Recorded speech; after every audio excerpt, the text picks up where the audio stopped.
Welcome back. I went with Christmas colors. It's the final home game for the Minnesota Wild before Christmas, so Ryan Reeves out on the ice playing Santa Claus and all that before the game, all that fun. But then you had to get down to the business of the game, and this was two games in one, really. There's the first and second period and what those were, and then there's the third, and this game took a big turn. So it's Forsberg versus Gustafsson, keeping in mind Gustafsson used to be a Senator. If Talbot had been played in this game, it would have made some sense, but I guess they wanted that win over Detroit yesterday, and Talbot's seen as the starter, so it's Forsberg in this one. Senators press at 2 minutes. Things get pushy after a hold by Gustafsson. The shots are 2-0 for the Sens at 4 minutes. Gaudreau has a shot that's blocked as the Wild then press. Mott was blocking some pucks out there. Mott had a very good game. Puck hits the ref, but he shakes it off because it's McCauley. So Wes McCauley will tend to shake those off. DeBrincat's denied, the Wild rush, and on their second shot, the Minnesota Wild score. And this was the storyline in a lot of this game. It's Kaprizov from Zuccarello and Steele at 8:19. Ottawa gets chances, Minnesota scores. So the Wild get a power play. The Sens didn't let them set up. It's killed off. No momentum gained from Minnesota there. Shots are 5 apiece with 7 minutes left. Zuccarello has a shot that's blocked. There's a press by the Wild with 4.5 minutes left. There's a stretch pass to DeBrincat. Wouldn't connect there. And again, there's all kinds of stories about what could have been and might have been out of this one. That's one of them. Sends up to 7 minutes without a shot at that point. Minnesota would go through a long stretch without a shot during this game as well. It's kind of the way both teams play defensively that sets that up. There's a near miss for Eriksson Ek, and at the horn, things get kind of punchy, despite the whistles. I always get a kick out of at the horn when all these guys are punching at each other.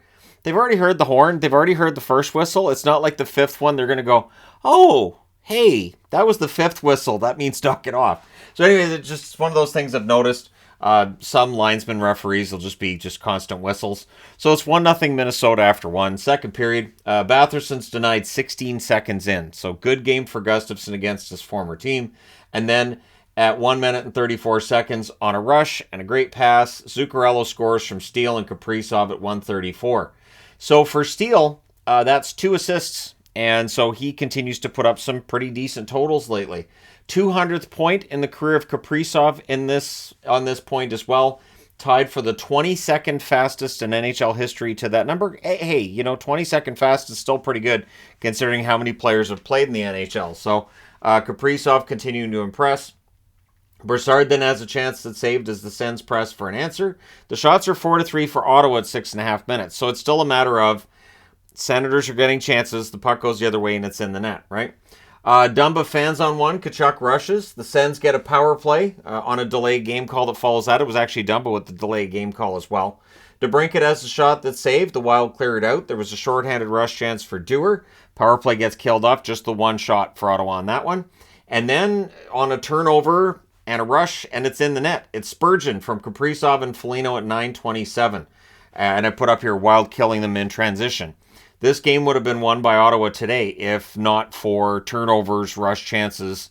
I think they would have won this. Lower scoring game if they'd won it, but I think they would have won it. Power play then for Minnesota. Kastelik shot blocks as the Wild cycle. Steele has a tip shot that's held. Gaudreau then has a shot that's blocked, and the Senators clear it out to finish the kill. Their penalty kill was very good. The Wild, though, are in full control at this stage. The Sens need a goal or some momentum.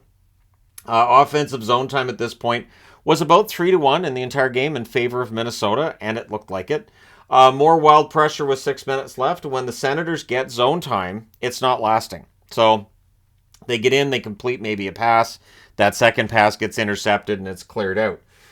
Tkachuk has a shot saved as the Senators press. Greenway then had a rush chance that was saved. Then there's a post for Eriksson Ek as well. Every Sens turnover seemed to be leading to a rush and a scoring chance, which is exhausting, right? And then it leads to concern about that turnover, and I think it just feeds on itself for these players as the game goes along. You can't make a mistake, you're more likely to make a mistake. 2:42 left, there's a power play for Ottawa, another really strong penalty kill by the Wild. That penalty kill was on it today. Clear after clear, the Senators cannot get set up.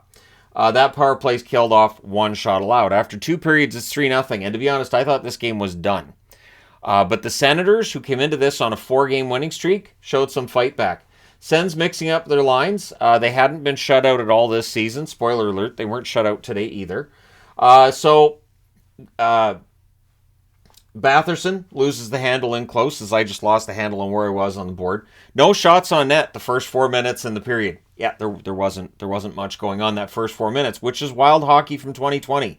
The way the Wild played hockey wasn't necessarily the prettiest, right? So Kastelik would score to add some life to this one off a really strong forecheck, and Parker Kelly's played well, and it's nice to see him get the secondary assist, Hamonic with the other at 4:58. So Kelly with the forechecking forces the turnover, and that leads to the goal by Kastelik. All of a sudden, Ottawa's on the board. This game isn't done yet. Sens nearly added another. They do end up drawing a power play shortly thereafter. Good cycle. Tkachuk nearly buries one. The Sens would press after that, but the Wild do survive that power play and clear it out. Then there's too many Senators on the ice, the Wild with a power play, which could have killed Ottawa's momentum.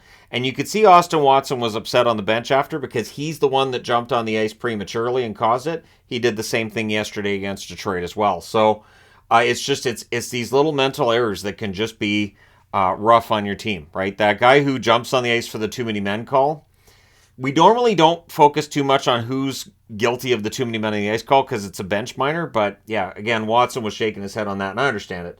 Boldy has a chance it's held. Kelly clears it out. The Sens, you could tell, had to clear this. They couldn't allow a goal. Good forecheck by Mott during that shorthanded time as well. Power plays killed off, both teams 0 for 3. That was the end of the power plays as well.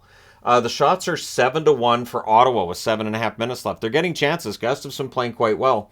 Sanderson has a net feed to DeBrincat. That gets blocked. The Sens press with 5 minutes left. More pressure by the Senators the next shift. They were just all over. And you could sense from the crowd, you're getting a little bit tense, but it's a Minnesota crowd. They are used to their sports franchises letting them down. So this is something with Minnesota, and as a Vancouver fan, I identify.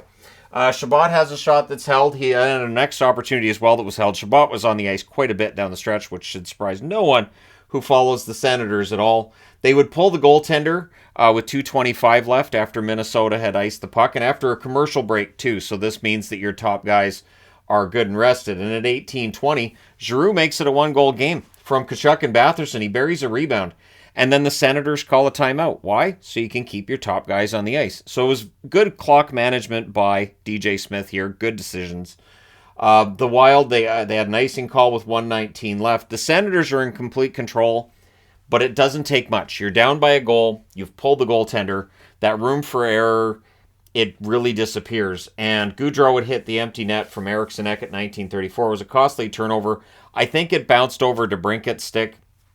And once it gets out to center ice, you know it's not going to end well. Minnesota was all over it. They score. They win this one 4-2. They go to 18-11-2. That's the 5th win in a row for Minnesota. Minnesota's been quite good. Ottawa's winning streak ends at 4. Did I say Ottawa won 4-2? Minnesota wins 4-2. Ottawa drops to 14-15-2. So they were 500 for 24 hours. It was a good day. But their 4-game winning streak comes to an end. The good news for Ottawa is they did have a very good third period. I mentioned with Buffalo yesterday against Arizona that usually with Buffalo we would see them kind of fold their tent and go home when they were down. Ottawa showing, much like Buffalo yesterday, they're not just going to go away. They're going to fight back. So, yeah, your shots on net, 11-5 Minnesota in the first, 9-7 Minnesota in the second, and 15-3 Ottawa in the third. Minnesota went a long stretch without a shot. That third shot on net was that empty netter by Gaudreau. So the final shots are 27-23 for Ottawa. Power plays, both teams 0 for 3, as I said. Hits 27-16 for Ottawa.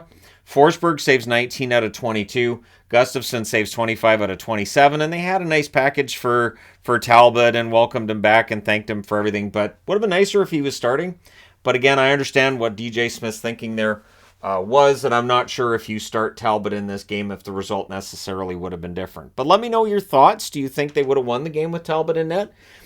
Do you agree with that decision? All that other fun stuff. And if you're a Wild fan, that's 5 in a row. They are in the mix now for that division, and I feel good about the power rankings. The one move that I made on the board, I did not move Minnesota up with the win, but with Ottawa losing this one, I did drop them below LA, so they drop one spot. So there you go, a little bit of a behind-the-scenes kind of thing.